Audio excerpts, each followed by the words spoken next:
Ahora sí, a las preguntas. A ver, por acá.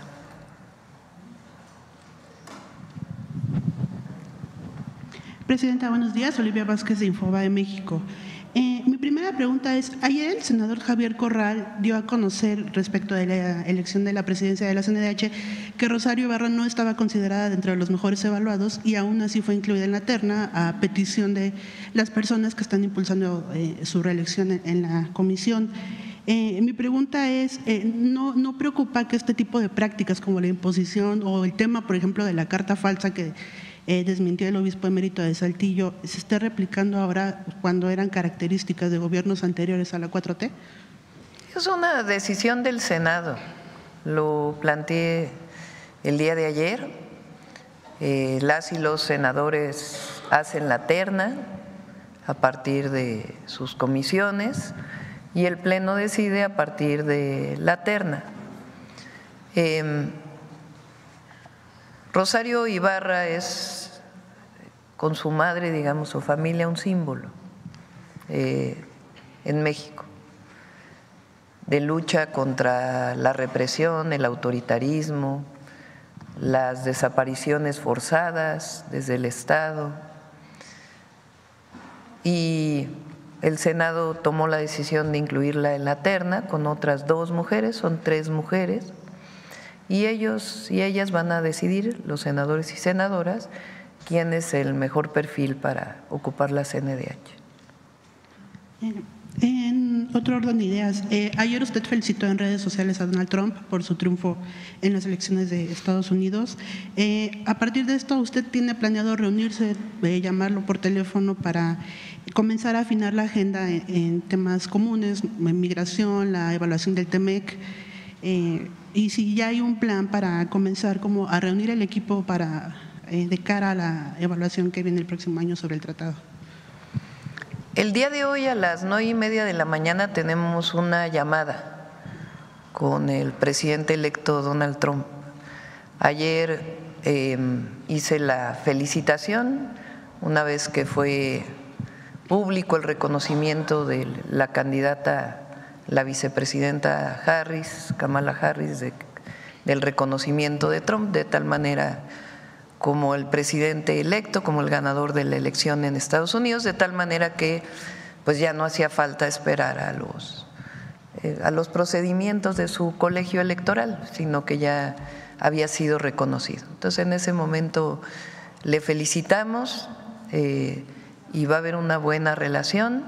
Envié una carta formal que ayer mismo llegó a sus manos, espero, por lo menos a su equipo, y también planteamos pues felicitarlo personalmente. Entonces nos informaron que el día de hoy a las 9:30 de la mañana, vamos a acabar como a las 9 la conferencia, para que podamos prepararnos con la intérprete para poder hacer esta llamada, que es una llamada cordial de felicitación, y ya habrá momento pues para platicar todos los temas de la agenda bilateral, que son pues muchísimos.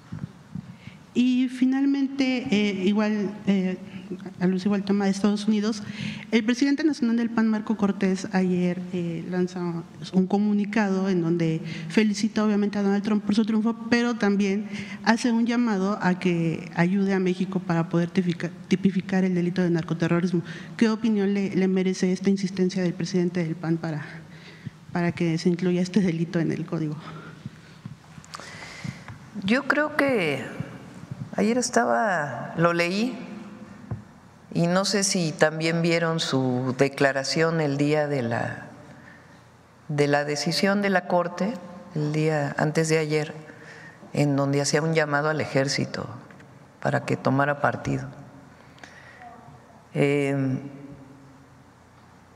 No sé si decir que está haciendo el ridículo o de plano llamarle traidor a la patria, porque es que no hay explicación intermedia. Ellos ganaron, bueno, ellos perdieron más bien, ellos tuvieron un porcentaje de votación en esta alianza del grupo conservador del PRI, el PAN y el extinto PRD, pues de un porcentaje muy menor al que obtuvimos nosotros, reconocido por las instituciones electorales, que eso es muy importante, por el INE y por el Tribunal Electoral del Poder Judicial de la Federación. Durante toda la campaña hablaron de que estaban a favor de los programas sociales.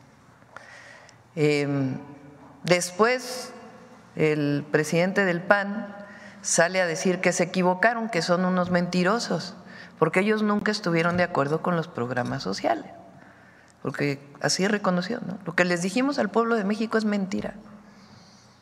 Nosotros nunca hemos estado a favor de los programas sociales.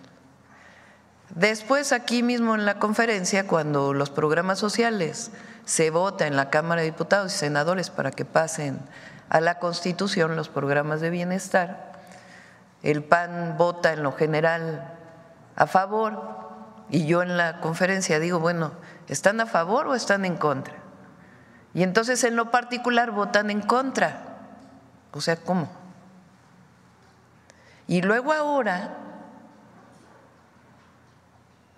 cuando se vota la incorporación de la Guardia Nacional a la Secretaría de la Defensa Nacional, es la primera vez que él en el Senado dice que se catalogue como narcoterrorismo. ¿Por qué? Porque está llamando a la intervención extranjera. Ayer de plano ya pues la pide abiertamente. Entonces, o sea, ¿así creen que van a rescatar a su posicionamiento? Pues no, se van a hundir más. Y luego pues su dirigente máximo, el de Mexicanos por la Corrupción, porque es su dirigente máximo, pues lo mismo, diciendo que hay corrupción en el Poder Judicial, pero que defiende al Poder Judicial. O sea, ¿cómo? Entonces digo, o hace el ridículo, que creo que lo está haciendo frente al pueblo de México, y de plano, pues sus declaraciones, pues nada más vean, y no lo digo porque lo vayamos a hacer ni mucho menos, lo que dice el Código Penal respecto a traición a la patria. No es que lo vayamos a acusar, ni mucho menos. Aquí hay libertad, que no se vaya a malinterpretar lo que digo, pero solo vean esa redacción y compárenlo con las declaraciones que está haciendo. O vamos a juntarlo, está haciendo el ridículo y aparte, pues es traidor a la patria. Entonces, así cada vez van a tener… Al pueblo de México no le gusta eso, a ningún sector en nuestro país, solo un sector muy pequeño, muy conservador, que no cree en México. Es esta idea que casi viene de la colonia y de las castas, de la colonia, de que las mexicanas y mexicanos no podemos salir adelante, de que nuestro pueblo no tiene la capacidad. En el fondo es una actitud muy clasista, muy racista, cuando nosotros sabemos, todas y todos los mexicanos, que tenemos un pueblo extraordinario y que hemos salido adelante de todas. Y ahora que está más consciente el pueblo de México, mucho más empoderado, pues con más razón. Entonces, nosotros estamos tranquilos, yo estoy tranquila, estamos tranquilos, hay estrategia, el tema de la seguridad tiene su complejidad, pero vamos a salir adelante como hemos salido siempre adelante, pero con nuestro pueblo, no en contra del pueblo y en contra de México, eso nunca. Acá. Buenos días, Presidenta. Javier Pérez de HCTV, Javier Pérez, Digo Noticias, y gracias por la palabra. Presidenta, ayer me llamó la atención en la noticia que daba acerca del nombre del auto y el auto mexicano. Yo quisiera preguntarle, porque entre líneas, yo puse un poquito de atención, nos decía que había posiblemente más proyectos cuando dijo van a fabricarse las piezas en México para el consumo interno. Y pues hay clústeres mexicanos que ya trabajan desde hace décadas en la industria aeroespacial y automotriz. El desarrollo de este auto va a ser un detonante nacional y posiblemente esperemos a nivel mundial. Pero aparte quisiera resaltar también la industria mexicana y ver qué proyectos tiene gobierno a través de estas industrias y aprovechar los clústeres mexicanos, porque no nada más sería para mí, si me permiten lo particular, resaltar el automóvil mexicano, que todavía no vemos, pero está en proyecto, la industria aeroespacial. En 2012-2014, la tecnología mexicana avanzó en la industria de aviación, construyendo un avión biplaza pequeño que está ahorita en exhibición en el AIFA, hecho de una aleación de fibra de nopal con otro metal siendo más fuerte que el titanio. Ver si se podría retomar o en qué proyecto va esto, porque también fue pues apoyado por el Ejército. Y la industria también armamentista de México, está el rifle Izcoatl, que pues tiene una alta calidad, es retráctil, es de fabricación mexicana. Y voy a lo siguiente: Donald Trump ha estado dentro de campaña en los últimos días pues poniéndose tiros en el pie, queriendo meter impuestos, cuando la industria mexicana le ha vendido más de 43,000 millones de dólares de abril a la fecha, siendo una cifra histórica, y el desarrollo mexicano pues va en avance. En este sentido, ¿qué opinión le merece? Y digo, sería una pregunta y varias al mismo tiempo, en lo que es el desarrollo mexicano, porque México le vende a Estados Unidos esta cantidad, es histórica. Hay una estrategia para convencer al país vecino, país del norte, de evitar este tipo de comentarios, porque sería un problema económico para ellos más que nada, más que para México, y ya que México está avanzando. Esa sería la primera pregunta. La respuesta al país vecino y ver si hay más proyectos mexicanos y hacia dónde va prácticamente también la industria automotriz en este sentido por parte de su gobierno. Tenemos un plan en donde está incorporada la Secretaría de Ciencia, Tecnología, Humanidades, Tecnología e Innovación, con la doctora Rosaura Ruiz, los institutos tecnológicos. El Tecnológico Nacional de México es una institución muy importante que se conoce poco. Estudian ahí cerca de 600,000 jóvenes. De hecho, es la institución más grande pública de formación de ingenieras e ingenieros en nuestro país.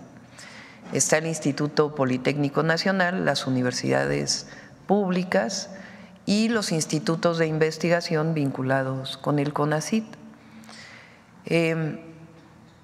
El TEC-NM ha desarrollado diversas tecnologías vinculadas con vehículos que funcionan con energía solar, vehículos eléctricos, vehículos híbridos, vehículos muy pequeños que pueden sustituir a las motocicletas pero más seguros. Ha desarrollado una serie de inventos tecnológicos. Por otro lado, el INAOE, que es una institución vinculada con la óptica y los observatorios históricamente, y después en el desarrollo de materiales, ha desarrollado semiconductores. Somos de los pocos países en el mundo que tenemos desarrollo en semiconductores, no los que son muy pequeñitos, pero sí de cierta cantidad de nanómetros. Secretaría de Marina, por ejemplo, tiene el desarrollo de drones, es decir, de aviación no tripulada. Nacionales, que los desarrollaron ellos. Secretaría de la Defensa Nacional también tiene muchos desarrollos tecnológicos. En aviación, mucho desarrollo, pero también vinculado con otros temas como los ventiladores que se hicieron en el periodo del COVID, que venían de investigación que tenía que ver con ello. Entonces, hay mucho desarrollo de investigación en México, también de humanidades y también de creación artística.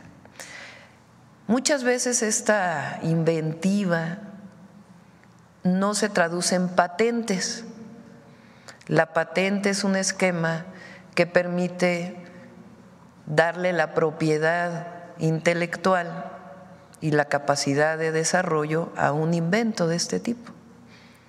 Una vez que se tiene esta patente, se puede comercializar la patente por una institución incluso pública o por el inventor y poderlo desarrollar en un proceso industrial. Son distintas etapas desde la investigación, la invención, la creación, hasta el desarrollo tecnológico. Entonces, la doctora Rosaura Ruiz lo que está haciendo pues le llaman ahora el ecosistema, desde la primera parte hasta la última parte. Entonces, en el caso de los vehículos hay un desarrollo muy grande y hay también pequeñas empresas privadas en México que han desarrollado vehículos eléctricos. Entonces, la idea no es regresar al pasado neoliberal donde se le daba dinero de CONACYT a las grandes empresas supuestamente para que desarrollaran nuevos productos tecnológicos, sino el recurso a las investigaciones de educación superior, particularmente las públicas, de ahí su patente y su vínculo con empresas que permitan la comercialización de estos proyectos. Entonces, hay varios proyectos estratégicos que estamos planteando. Uno de ellos es el vehículo eléctrico, un vehículo compacto que sirva para México, que sea sustituto, por ejemplo, de la motocicleta, que pueda tener un costo accesible, pero que sea más seguro, que no alcance a lo mejor grandes velocidades, pero que para las zonas urbanas pues resulta muy adecuado. ¿Cómo se comercializaría? Pues es ya lo que estamos viendo, pueden ser industrias mixtas o la privada con una patente de una institución o incluso la propia producción a través de una institución. Son distintos esquemas. Entonces, todo ello lo que hace es, primero, pues desarrollar el potencial que tenemos las y los mexicanos, que es grandioso y que a veces se queda en una publicación, en una investigación científica o en un prototipo y que después ya no tiene su desarrollo. Entonces, lo que queremos es impulsarlo porque la soberanía y el desarrollo tienen que ver también con el desarrollo científico y el desarrollo tecnológico. No tenemos por qué solo recibir inversión extranjera directa, que es importante, pero nosotros también podemos desarrollar nuestra propia industria. Se decía en el neoliberalismo que la mejor política industrial es la que no existía. Nosotros no creemos en eso. Ayer tuve una reunión en la mañana con el que dirige BlackRock, con Larry Fink, y hablábamos de ello, de que, por ejemplo, ahora pues está la inteligencia artificial como los grandes desarrollos de distintos países y con ello las grandes instalaciones que se tienen que hacer para tener equipos que procesen datos y los almacenen, los grandes data centers que ahora se dicen. Pero no solo es la inteligencia artificial, nosotros también creemos en el desarrollo industrial que genera empleos y genera desarrollo para nuestro país. Entonces, este es uno de los planes que presenté en los 100 puntos del Zócalo, que va muy avanzado y que ya en su momento lo vamos a poder presentar. Y la idea es incorporar a los jóvenes y a las jóvenes, los estudiantes, las estudiantes del TEC-NM, del POLI, de otros institutos, otras universidades, pues que sean parte de este proceso de inventiva, porque queremos producir más patentes y también el desarrollo industrial. Y eso se combina con el proyecto que tenemos de polos de bienestar para los parques industriales en México. Entonces, un proyecto que no es de un año, es de mediano plazo, pero hay que empezar en algún momento.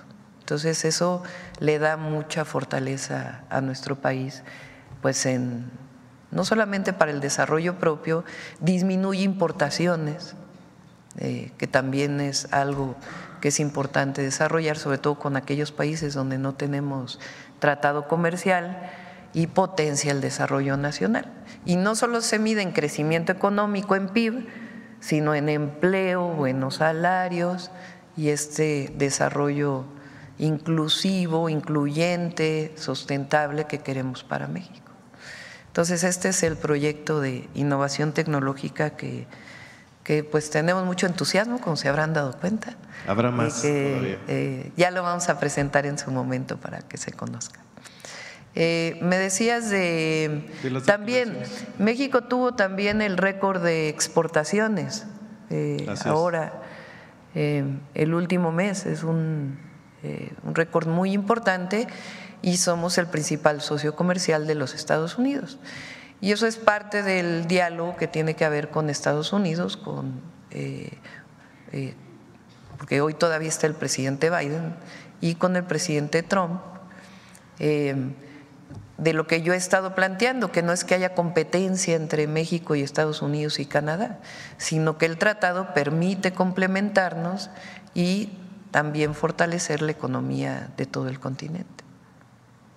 Gracias, presidente. Gracias.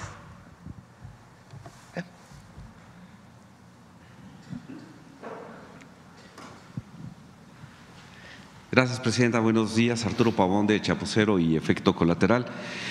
La primera pregunta es, ¿cuál es su evaluación después de los resultados en las elecciones de Estados Unidos en relación con su reunión con Larry Fink, y qué les diría a los agoreros del desastre económico que pues decían que se iba a disparar el dólar, que efectivamente lo hizo, pero obviamente regresó a sus cauces normales? ¿Qué les diría? Bueno, el día de ayer fue una reunión importante porque nos da oportunidad de que se conozca cuál es el plan que tenemos para nuestro país y los buenos indicadores que tenemos a partir de la entrada de la Cuarta Transformación, porque cambió el modelo económico, cambió el modelo de hacer gobierno, pues entramos a un nuevo proceso histórico en México que ha dado resultados, es decir, se sustenta en el humanismo mexicano, en la economía moral. Pero por más que nuestros principios sean sólidos y no hubiera resultados, pues entonces sería difícil defenderlo. Y el proyecto, el sexenio del presidente López Obrador, pues dio muchísimos resultados. Mejora en las condiciones de vida, disminución de la pobreza, de las desigualdades, desarrollo de nueva infraestructura, programas del bienestar, avances en educación, en salud. Entonces hay resultados. Y ahora pues en el segundo piso de la Cuarta Transformación partimos de ahí para seguir desarrollando el país. Y ahí hay espacio para todas y todos los mexicanos, de buena voluntad, porque hay unos que pues no quieren ser parte de este proceso en México. Entonces ahí hay espacio para las y los empresarios, para las universidades, para los institutos tecnológicos, sobre todo para el pueblo de México, que es el principal protagonista de esta transformación. Entonces, todo ello se lo planteamos a Larry Fink, y particularmente nuestro proyecto de los polos de bienestar, en donde hay oportunidades de inversión, en donde los fondos internacionales tienen cabida en nuestro país, cómo ordenar esa inversión para el desarrollo de México. Y la verdad es que coincidimos en muchos temas. Hablamos, por ejemplo, del desarrollo de puertos, de carreteras, esquemas que se desarrollaron con el presidente López Obrador de inversión mixta. Entonces, todo ello fue parte de la conversación y él coincide en que es un muy buen momento para México. Que México, en el fortalecimiento del tratado y su fortaleza económica que se mostró el día de ayer, en particular con nuestra moneda, como una moneda fuerte, fue un día de muchos movimientos, de muchos volúmenes de movimientos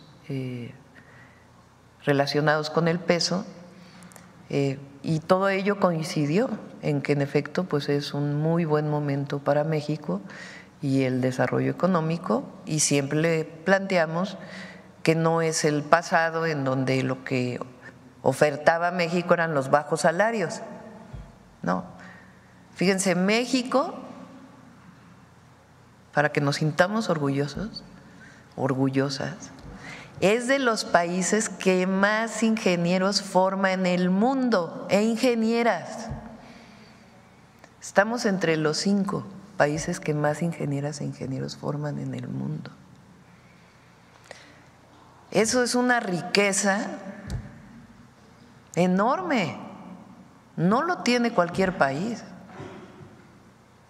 Entonces no es ofrecer aquí hay bajos salarios, no.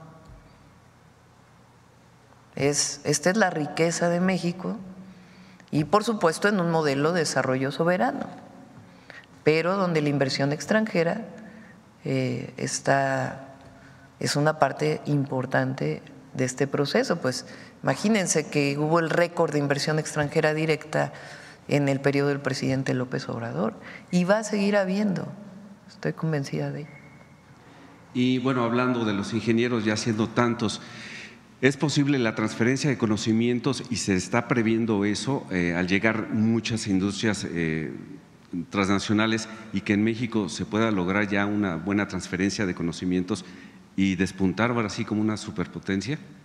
Sí, nosotros somos una potencia cultural, que eso no se nos olvide nunca, y somos la 12ª economía del mundo.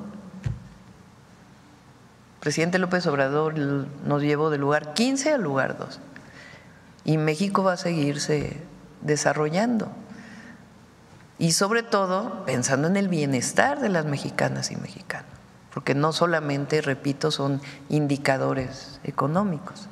Entonces sí, esta parte importante es seguir desarrollando nuestra ciencia, nuestra tecnología, y también el contenido nacional de las inversiones, para que se potencie el desarrollo en nuestro país. Y hablando también de inversiones, pues este fin de semana se dio a conocer que hubo un robo multimillonario de 200 toneladas de oro, plata y cobre en Mazapil, en Zacatecas. ¿Qué información tiene al respecto? Sí, se vio en el gabinete, nos van a dar más información. Por cierto que el domingo voy a Zacatecas. Es muy importante la disminución de los homicidios que ha habido en Zacatecas, del 2021 a la fecha, porque a veces salen las noticias de los problemas de inseguridad y luego no sale la disminución en los índices delictivos. Zacatecas pasó de casi 5 homicidios diarios en el 2021 a menos de 2 en este año. Y es una estrategia integral que ha desarrollado el gobernador David Monreal junto con el gobierno federal en su momento, de construcción de la paz, de atención a las causas, de coordinación, muy importante. Él va a venir al gabinete ahora la próxima semana, lo estamos invitando, vamos a estar el domingo ahí, pero sí es importante que se vea el caso de Zacatecas, de cómo disminuyó el número de homicidios en Zacatecas. Es una reducción muy importante y tiene que ver con una estrategia similar a la que estamos planteando, en donde hubo desde atención a las causas hasta inteligencia, investigación y mucha coordinación.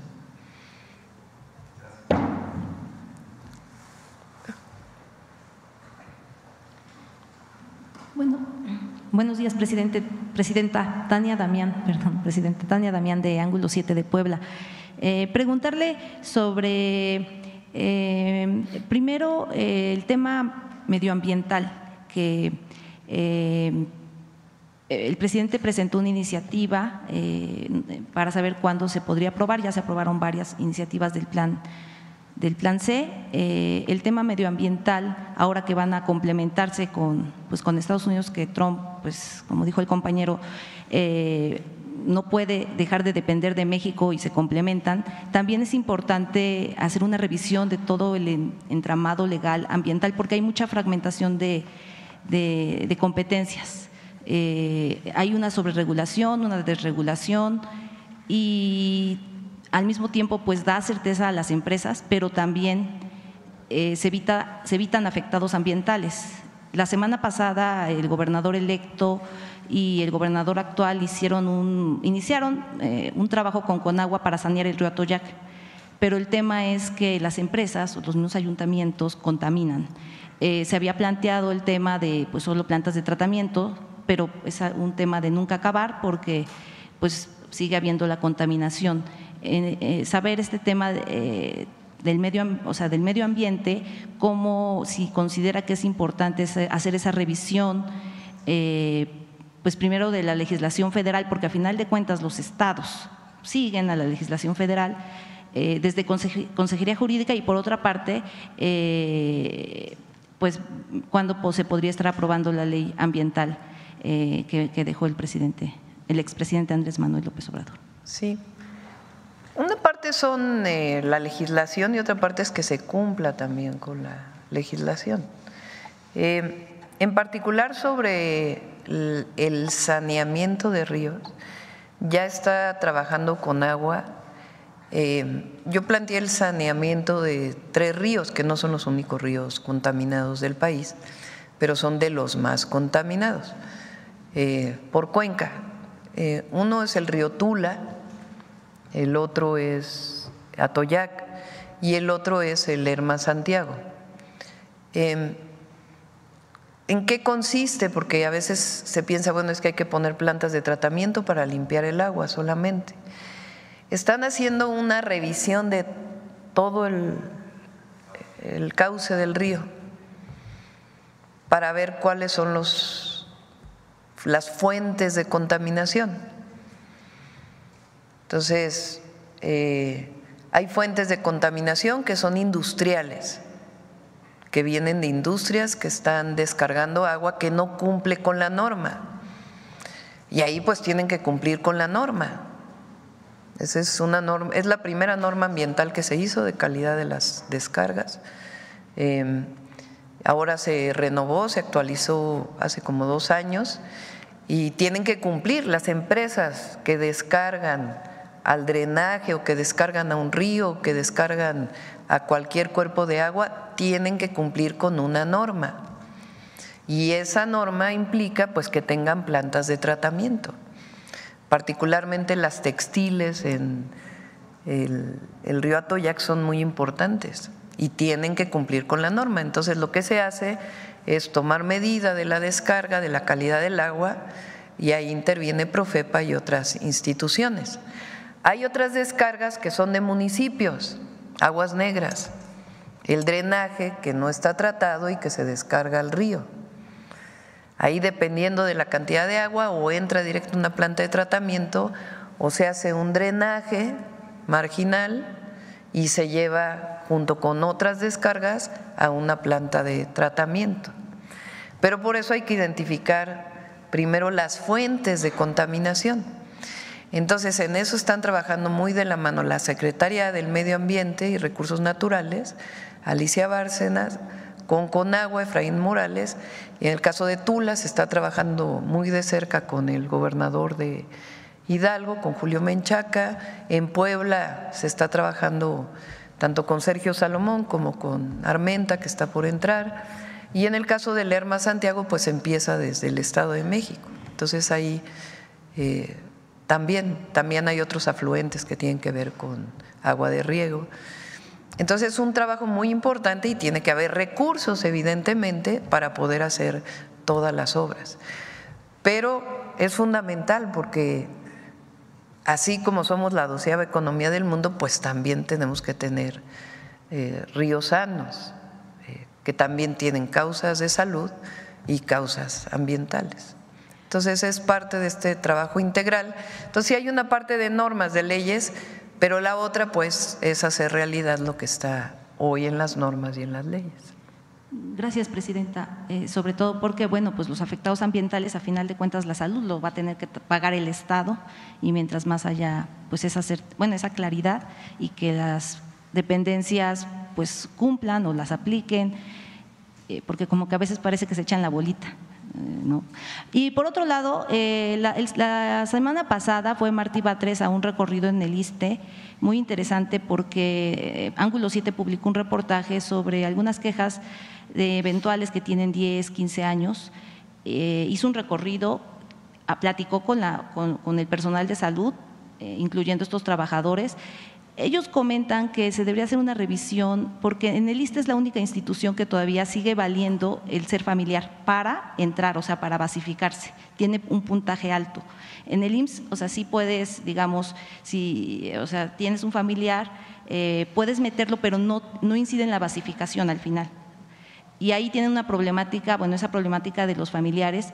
El presidente expresidente tuvo la intención de basificar a los que estuvieron en la pandemia, pero a final de cuentas por X o Y no se ha concretado. Precisamente ahorita lo que contestaron fue que, bueno, que eso ya había pasado, fue en 2023, y que ahorita ya lo que vale pues es la forma de contratar, que tiene mucho peso los familiares, y por otra parte está dividida la bolsa. Es decir, por una parte los que trabajan en los hospitales y por otra parte los que trabajan en todas las, digamos, clínicas o en las fuera del hospital. Y sucede mucho esto de que saben que va a haber, o sea, no hay plaza en el hospital, pero la abren afuera, se va uno que está en el hospital a la plaza foránea, pero luego después, un año después, le avisan que se va a abrir algo digamos, una plaza en el hospital, se regresa al hospital y toda la gente que está esperando, digamos, su basificación de 10, sí, bueno, a mí me tocó entrevistar hasta de 15 años eventuales que no se han basificado en el ISSSTE, y bueno, pues este recorrido que hizo Martí Batres, pues al menos fue bastante favorable, porque pues pudo platicar con todo este personal de salud. Sin embargo, pues valorar la posibilidad de que se revise lo de los familiares, de que automáticamente tienen un puntaje mayor por ser familiar. Está haciendo muy buen trabajo Martí, está revisando, ya venía desde el presidente López Obrador y particularmente Berta Alcalde, que hizo un trabajo muy bueno al frente del ISSSTE, y él ahora está revisando todo, desde lo que hace falta en las clínicas, en los centros de salud, hasta la situación laboral y en todo caso algunos de estos temas que planteas. Por cierto, ayer uno de ustedes me preguntó este tema de las aportaciones de los trabajadores de confianza al ISSSTE, y lo estamos revisando. Me pareció muy interesante y ayer pedí a Martí y a la subsecretaria de egresos que empiecen a revisar ese tema de las aportaciones, si es solo el salario base. ¿Y quién fue el que preguntó? Acá. Desde ayer empezamos a revisarlo, porque es cierto, lo que se planteó ayer, eso pues le daría más recursos al ISSSTE, aportados por las y los trabajadores del Estado, y particularmente quienes ganamos más como trabajadores del Estado. Entonces lo estamos revisando. Muchas gracias por el comentario. Y estamos revisando también, por ejemplo, les planteo algunos temas, y si nos están escuchando los trabajadores de la salud del ISSSTE, las y los trabajadores de la salud del ISSSTE trabajan normalmente 6 horas y tienen salarios más bajos, son los más bajos del sector salud, comparados con el IMSS y con el IMSS Bienestar. Entonces, por eso el martes, ¿no?, fue que vino Salud, y Martí planteó que uno de los temas es que en el sexenio, no lo podemos hacer todo el primer año, pero sí en el sexenio pues ir nivelando las condiciones laborales de las y los trabajadores de la salud, particularmente del ISSSTE, para que puedan pues nivelarse con el Seguro Social. Y al mismo tiempo el equipamiento de todo de salud está ahí, de director médico, ustedes lo conocen, el doctor Reyes Terán. Él estaba de coordinador de los institutos de salud, de la SINSAE, y ahora es el coordinador médico del ISSSTE, es muy bueno él también. Entonces se está haciendo un plan para el ISSSTE y pues también ver estos problemas que planteas, que no deben existir, y que pues ahí Martí estoy segura que lo va a revisar. Gracias, presidenta. Y por último, hablando del Día del Ferrocarrilero, Puebla tiene mucha tradición, más de 150. Saber este proyecto del tren Puebla, Ciudad de México, Veracruz, cómo se está avisorando. Muchas gracias. Sí, ahí la idea es poder, estamos viendo la posibilidad de utilizar las vías actuales para poder llegar hasta Puebla y luego a Veracruz. En todos los casos estamos viendo qué posibilidad hay de utilizar las vías actuales, aunque se utilicen para carga, y las condiciones en las que están las vías y en las condiciones en las que los concesionarios deberían tener las vías y si se cumple, porque ese es también otro tema importante. Entonces, se está viendo la posibilidad de usar las vías actuales, mejorarlas. En el caso, por ejemplo, ya lo vamos a presentar pronto, del México Nuevo Laredo, que es México Querétaro, y también México Querétaro nos sirve para el que va hacia el Golfo y el que va hacia el Pacífico. Entonces el México Querétaro también tiene vías actuales. Se iba a inaugurar un tren México Querétaro. Se destinaron recursos en los 80s, su modernización. Incluso si ustedes van por la vía, ven catenarias que se pusieron en aquella época. Y después, creo que incluso fue Miguel de la Madrid que iba a inaugurar o inauguró. Y después, en el 97 fue, o 95, que se privatizaron. Es con Cedillo. Sí, es con Cedillo.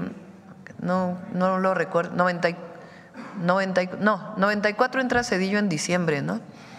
Entonces yo creo, no estoy segura si fue 95, 97, cuando privatiza los ferrocarriles y pues ahí dejan de circular los ferrocarriles de pasajeros y comienzan a circular los de carga exclusivamente, y también pues con muchos problemas en este proceso de concesión.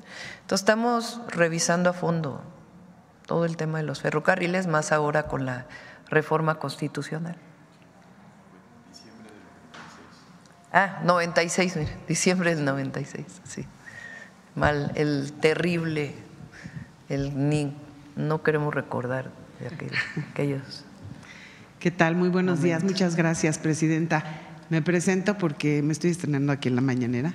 Mi nombre es Olga Ojeda Lajud, soy corresponsal del grupo Imagen del Golfo, que tiene 5 periódicos impresos, 3 digitales, una revista, encabezadas por el Diario del Istmo.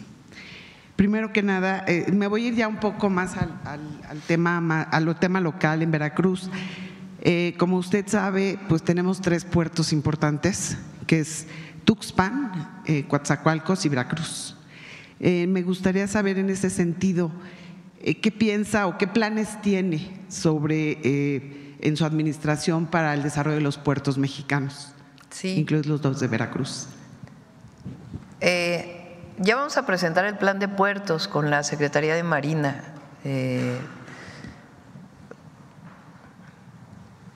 Vamos a presentar lo de trenes, también lo de puertos y carreteras, que viene una primera parte en el 2025.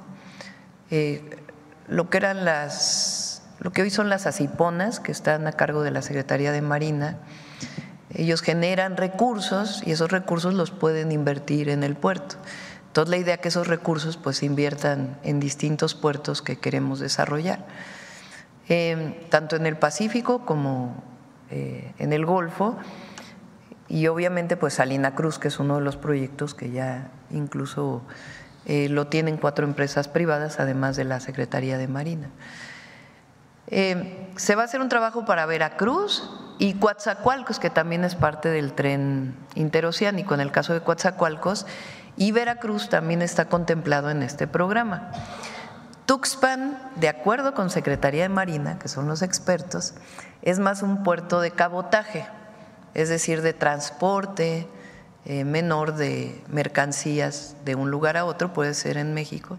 Estamos acostumbrados en México a pensar que el transporte de mercancías interno, pues eso, por carretera o por tren o por avión, pero también puede ser por barco o también hay, ya se le llama cabotaje. Entonces, Marina piensa que Tuxpan puede ser un muy buen puerto para el cabotaje.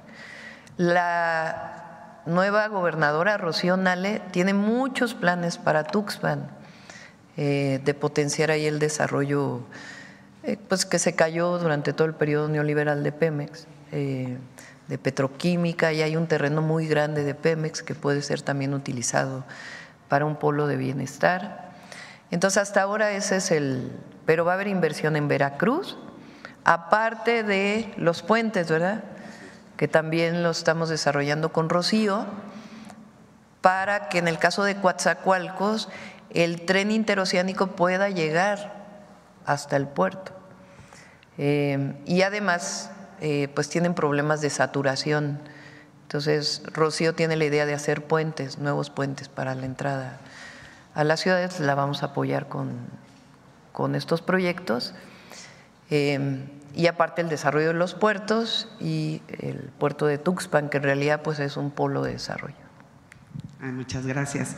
Y bueno, hablando un poco de desarrollo, usted sabe que en el mes de octubre fue el mes con fuertes lluvias que afectaron severamente al estado de Veracruz, especialmente al sur del estado, en donde, bueno, se aplicó el plan DN3 y el plan Marina.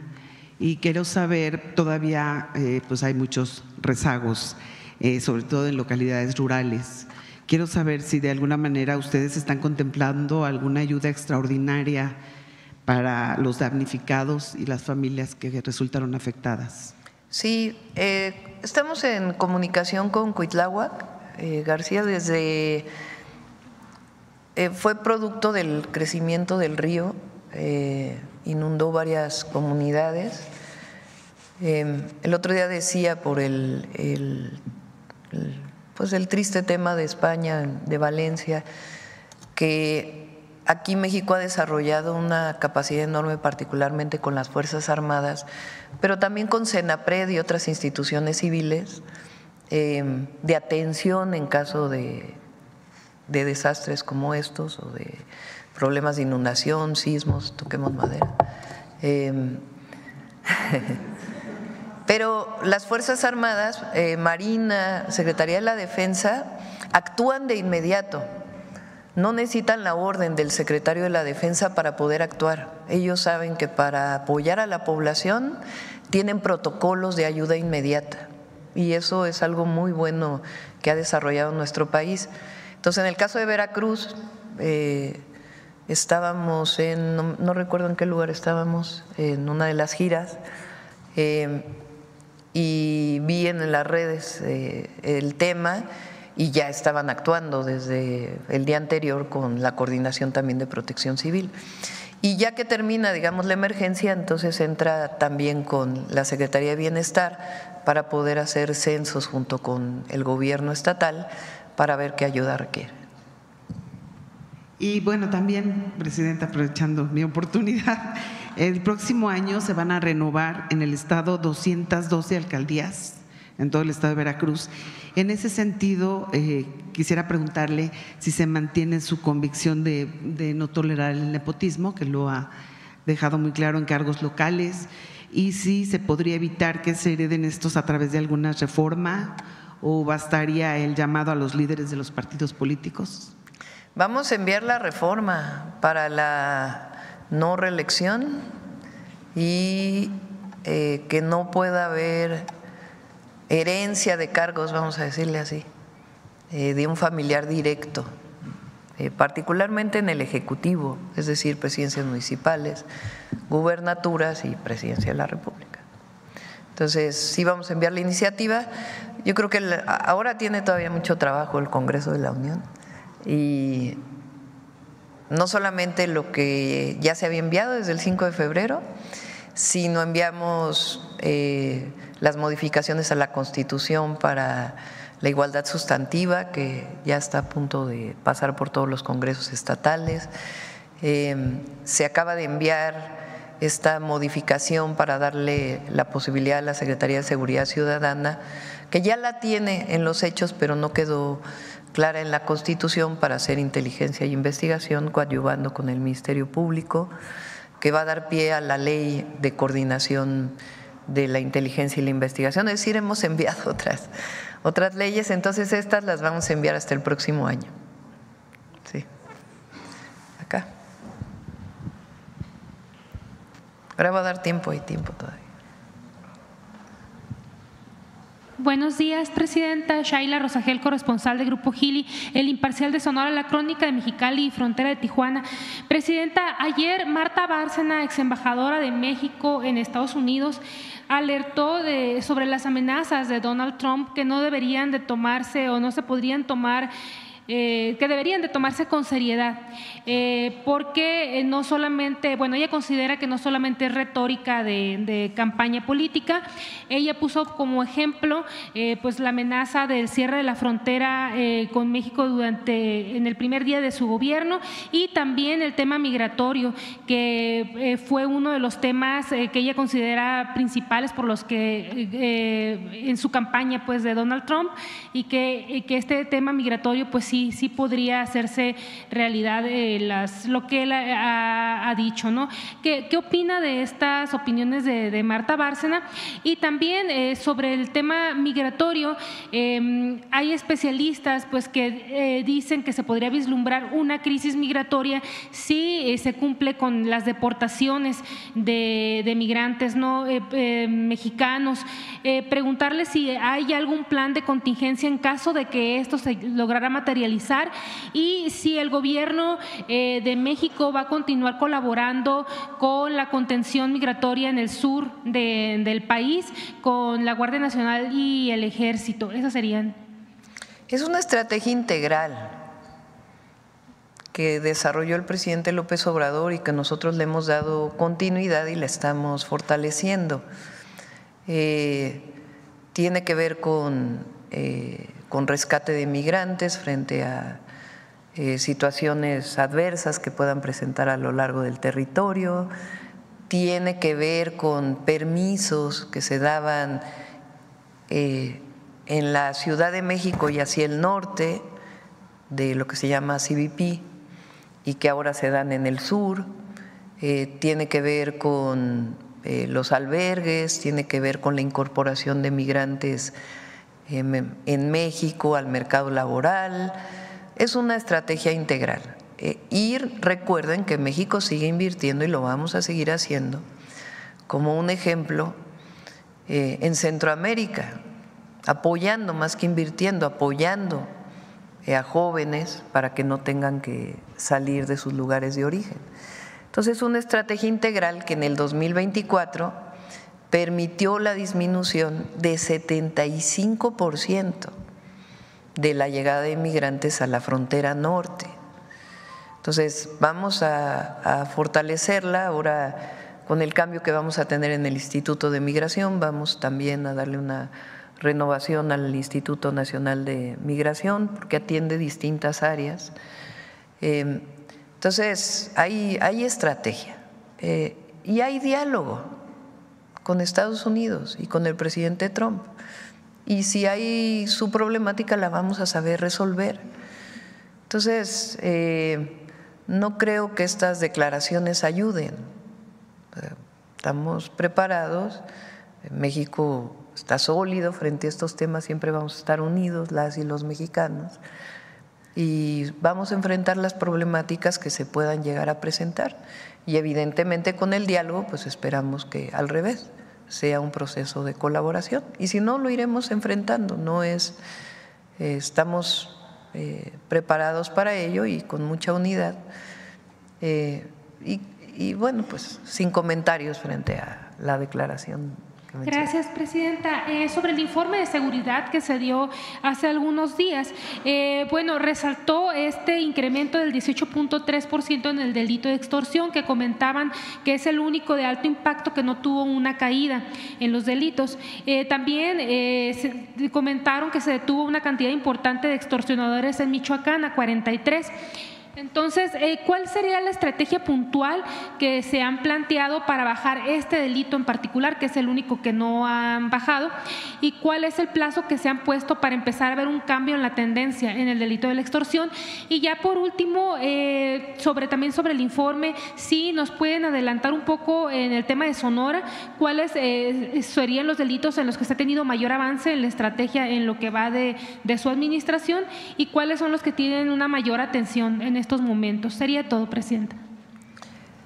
Vamos a esperarnos al martes, ¿no?, que es la presentación de la estrategia de seguridad.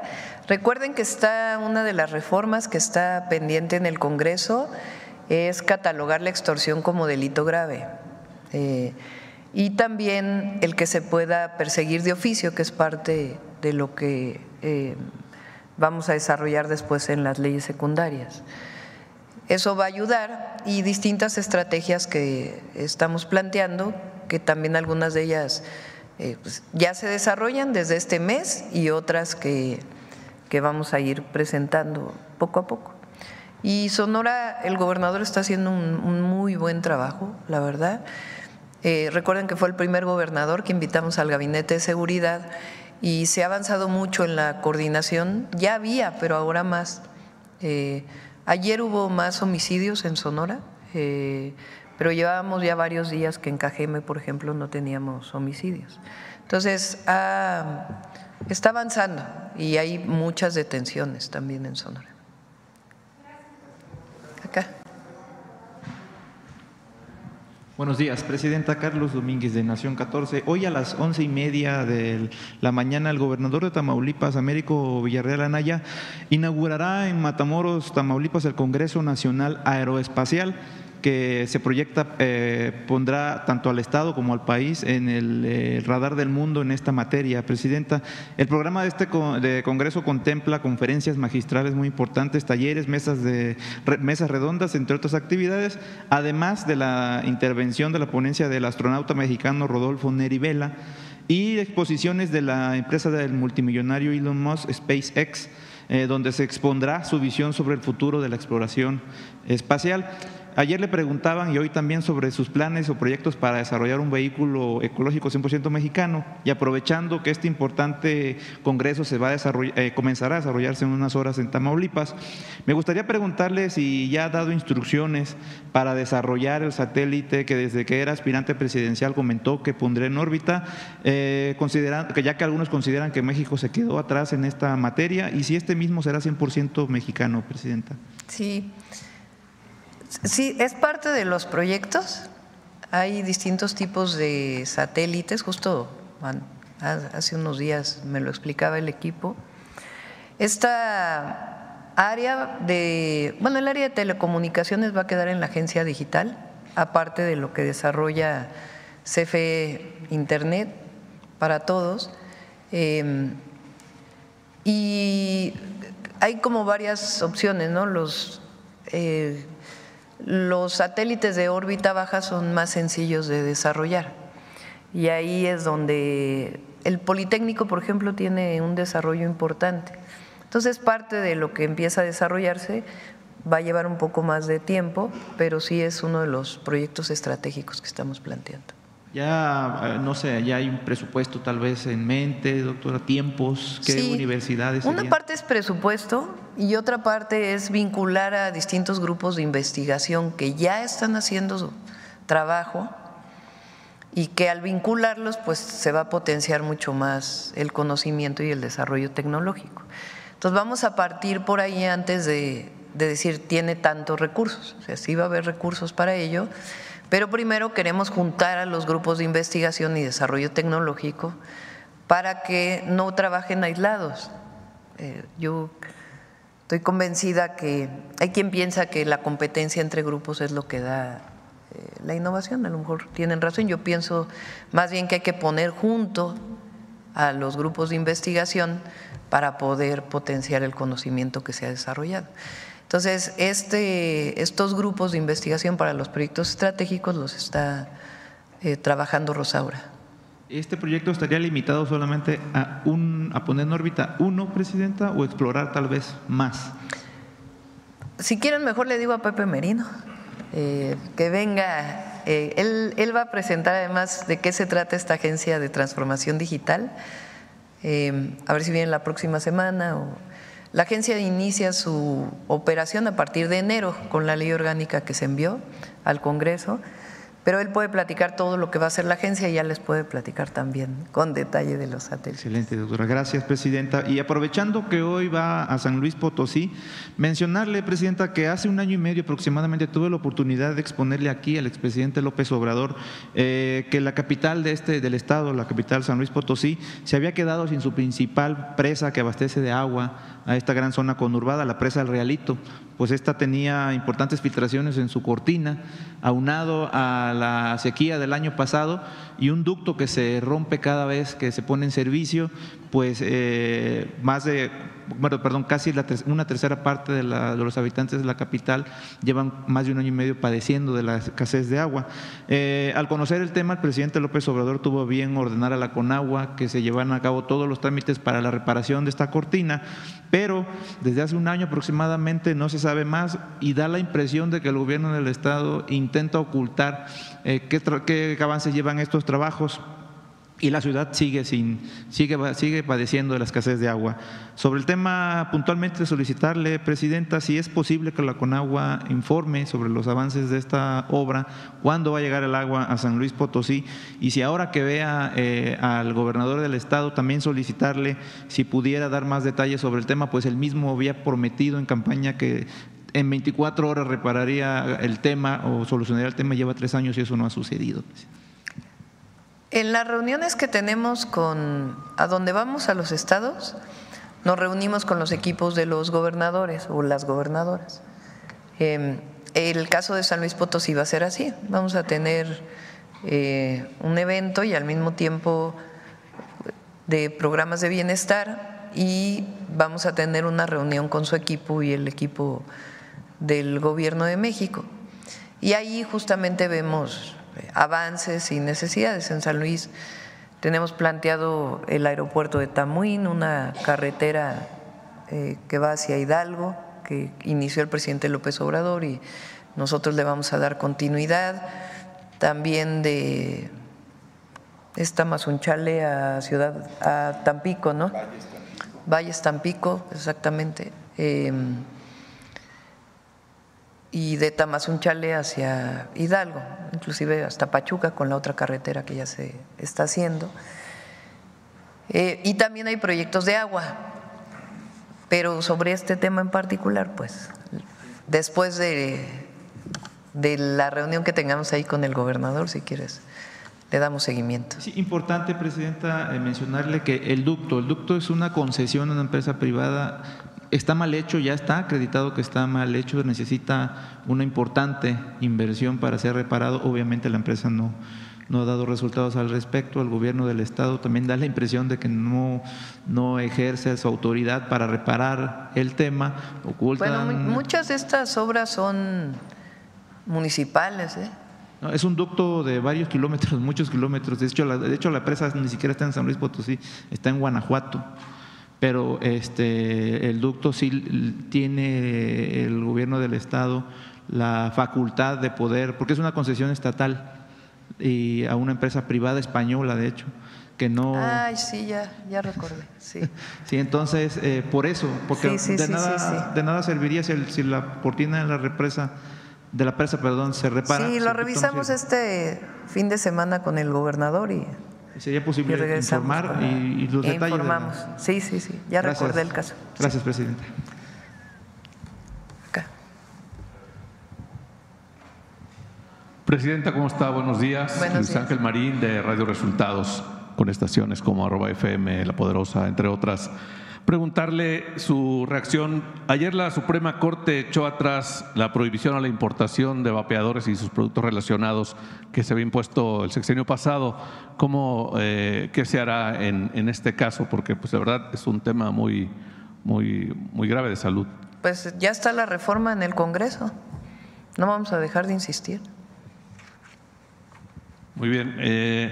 Mi siguiente pregunta. Ayer vimos que ratificó o envió al Congreso la ratificación al equipo de Hacienda que encabeza Rogelio Ramírez de la O.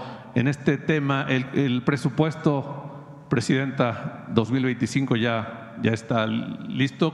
¿Cuál sería el rubro con más recursos para este año 2025? Lo vamos a presentar aquí, las líneas generales del presupuesto. Se tiene que enviar a más tardar el 15 de noviembre del paquete presupuestal, a más tardar el 15 de noviembre.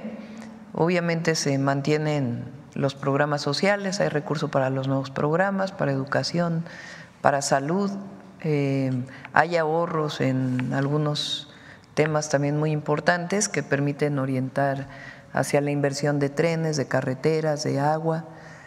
Entonces ya prácticamente está listo el paquete, lo hemos estado trabajando desde antes de que entrara al gobierno. El presidente López Obrador me dio oportunidad de que pudiera trabajarlo con Rogelio Ramírez de la O. Y ahora pues le hemos estado dando seguimiento. Entonces, si me permiten, pues que venga Secretaría de Hacienda para que se pueda explicar los rubros más generales del paquete. Muchas gracias. Nos decía sobre su reunión ayer con Larry Fink, si nos puede dar un poco más, si le dio alguna cifra que se invertirá en México y en qué. No hablamos en particular de cifras, ustedes saben que ellos son un fondo de inversiones. También vino una alianza que ahora tienen con un fondo de infraestructura. Entonces, un poco a lo que venían, pues es cuáles son los proyectos que tiene México y qué tanto estos fondos internacionales pueden apoyar el desarrollo de estos proyectos.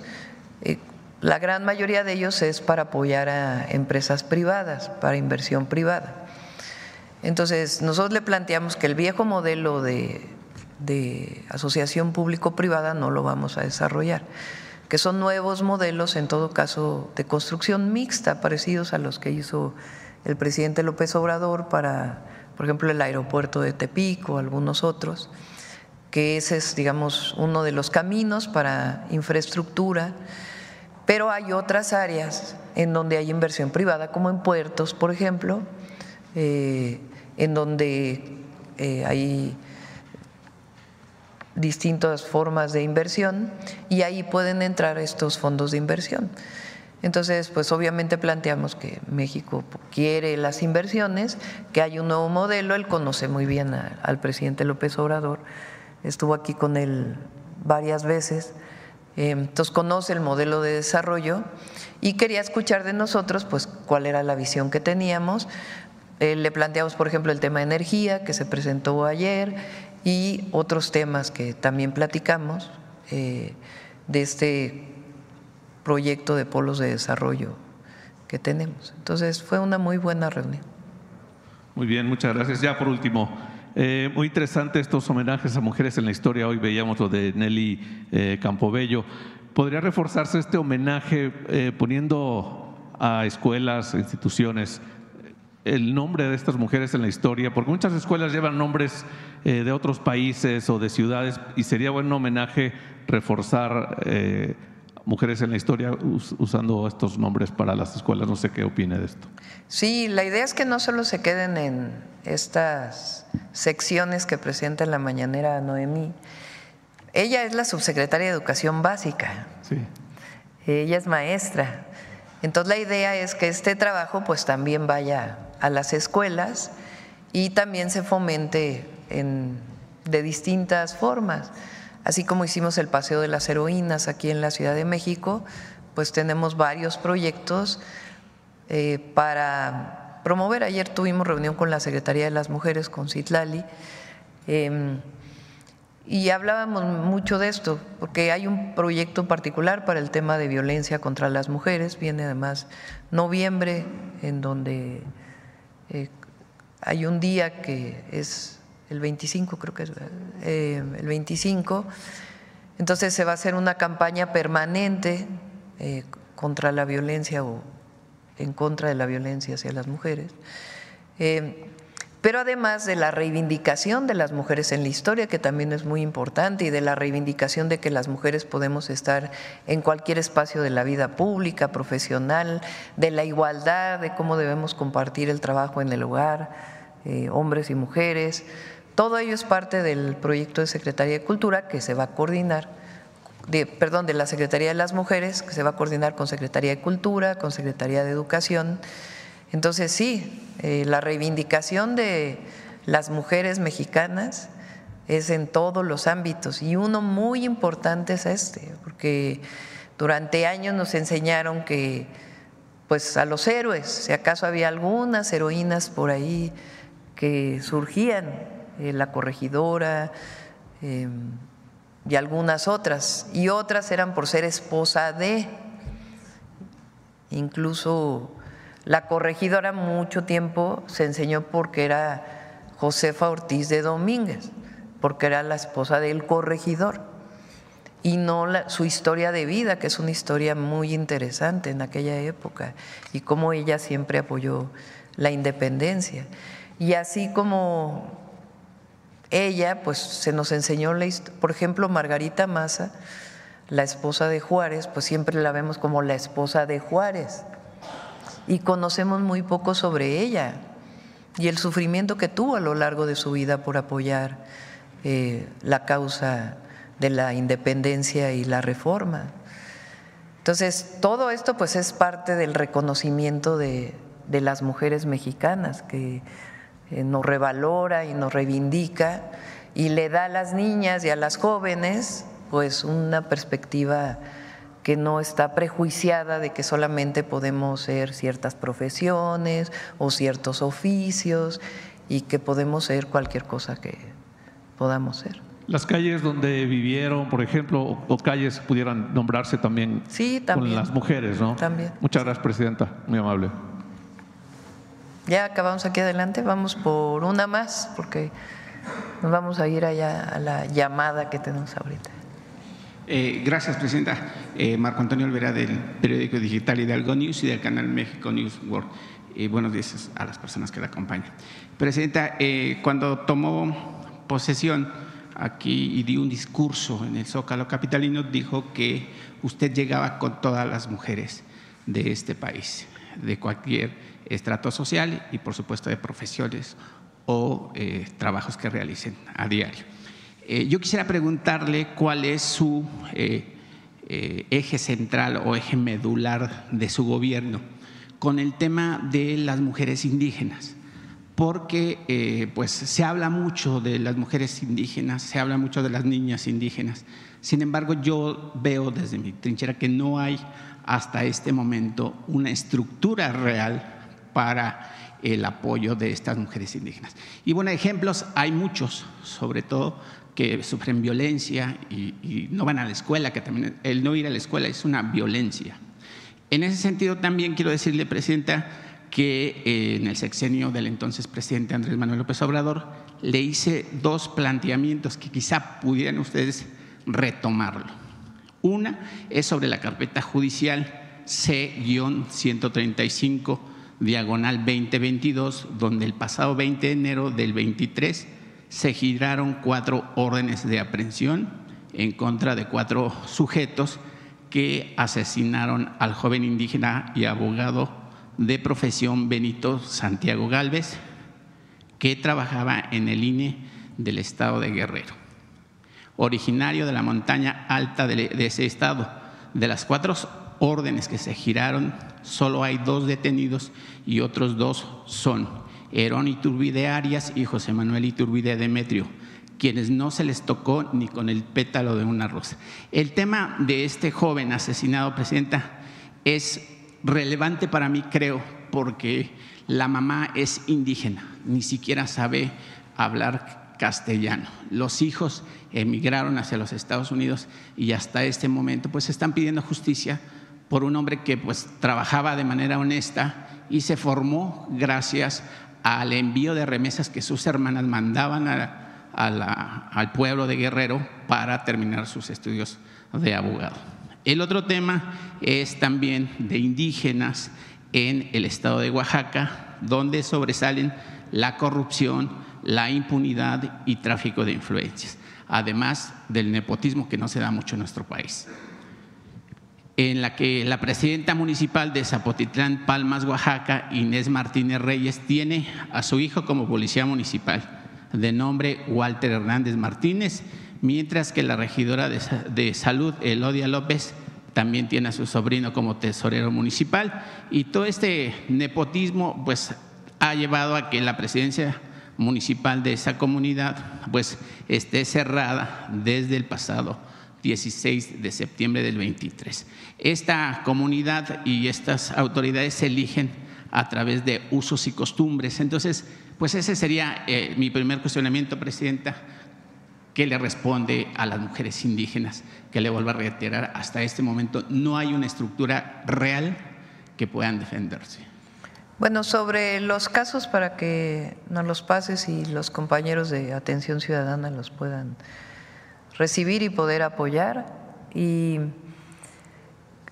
es de dos vías. Por un lado, la Secretaría de las Mujeres tiene un programa importante y por el otro lado, estamos revisando todos los planes de justicia para los pueblos y comunidades y al mismo tiempo aterrizar la reforma constitucional, donde se le da derechos plenos a los pueblos y comunidades indígenas y afromexicanas, porque no se puede quedar solamente en la letra, claro.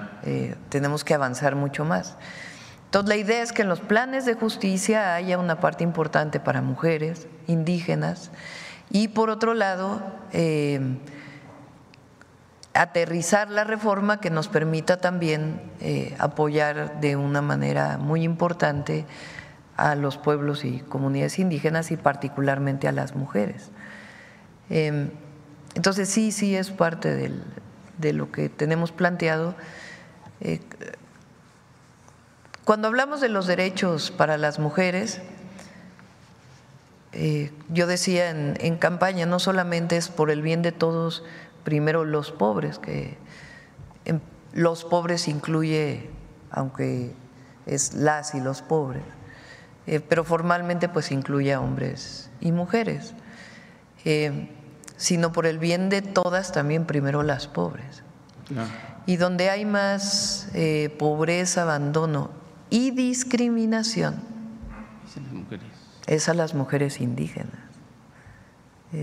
Yo lo dije aquí un día, muchas mujeres indígenas que emigran a las ciudades a trabajar en el hogar para que otras mujeres puedan salir a trabajar, son invisibles. Apenas se les dio la posibilidad de que pudieran tener su seguridad social en el sexenio del presidente López Obrador, pero son invisibles allá y también cuando migran. Entonces, por supuesto que las mujeres indígenas tienen que estar al centro. Y otro tema el rubro financiero, Presidenta, hace unos días el Fondo Monetario Internacional otorgó un crédito blando por 35,000 millones de dólares o pesos, no recuerdo exactamente, en caso de una emergencia que pudiera vivir la economía mexicana. Quisiera que nos explicara o le explicara a la gente que la ve y la escucha, cómo va a tratarse ese tema, ese financiamiento, que bueno, se otorga pero no se toca, pero sin embargo los especialistas dicen que ya nos estamos endeudando, que estamos adquiriendo nuevas deudas, y pues eso es mentira, si simplemente es un crédito blando que está ahí pero que no se toca. Es una línea de crédito que ya existía, o sea, es, lo que dice el fondo es, ahí está esta línea de crédito, tu economía está sólida por si lo quieres utilizar en algún momento. Entonces, Es como si uno supiera que tienes un préstamo en el banco disponible, pero no lo has utilizado porque no ha habido necesidad. Entonces ahora ratificaron que está esa línea de crédito en caso de que México la quiera utilizar.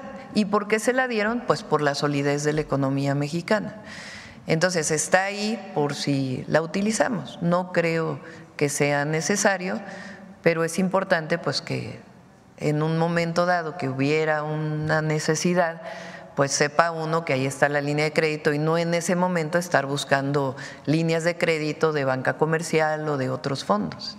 Entonces, eso resalta la solidez de la economía mexicana y tienes ahí pues un préstamo que en caso de que sea necesario lo utilizas. Hasta ahora no se ha utilizado y no creo que vaya a ser necesario utilizarlo. Están bien las finanzas públicas, le estamos dando seguimiento puntual, el secretario de Hacienda evidentemente, pero nosotros tenemos reuniones semanales para darle seguimiento al cierre presupuestal del 2024 y ya está listo el paquete del 2025, que va a reducir el déficit, por cierto, y también al mismo tiempo se mantienen programas sociales, el apoyo a todos los derechos y también inversión. Por último, y muy rápido, en el Congreso local de la Ciudad de México, una integrante diputada de Morena presentó una iniciativa de ley, no sé si se enteró, le pasaron a su personal, que en la delegación Iztacalco, aquí en la Ciudad de México, un padrastro y el esposo de la esposa del mismo, pues asesinaron a un niño que se llama Cruz y que ahora están impulsando una ley que se llama Crucito, con el afán de que los padrastros y las madres de los niños pues sean castigados con penas pues severas para que nunca más se metan con los niños. Yo creo que es un crimen meterse con los niños. En ese tema, Presidenta, yo sé que usted no lo puede decir por su investidura, pero en México debería aplicarse la pena de muerte con esa gente que obviamente ya ni siquiera es humana porque se cometen ilícitos con los niños que no debería de cometerse. ¿Cómo sería su postura de impulsar esta iniciativa para pues, recibir castigos más severos con esta gente? Yo no creo en la pena de muerte y además es algo que viene desde hace muchos años en nuestro país. Es parte de los liberales mexicanos. Entonces, México no tiene ese castigo porque finalmente es hasta dónde tiene el Estado la posibilidad de matar a alguien, aunque sea un juicio. Entonces, yo no creo en la pena de muerte. Sí creo que hay delitos que deben de considerarse delitos graves. Y en particular en estos casos de violencias familiares y particularmente violencia contra las niñas y los niños, tiene que haber ambos temas: la sanción penal y también la atención, la parte de atención a las causas, de cómo una niña o un niño, primero la prevención también, porque si hay casos de violencia, desde dónde pueden detectarse, por ejemplo, desde la escuela y otros mecanismos, pero también en general las familias mexicanas nos protegemos y estos casos aislados que no queremos que aumenten, pues necesitamos proteger a las niñas y a los niños desde antes para que no llegue una situación así.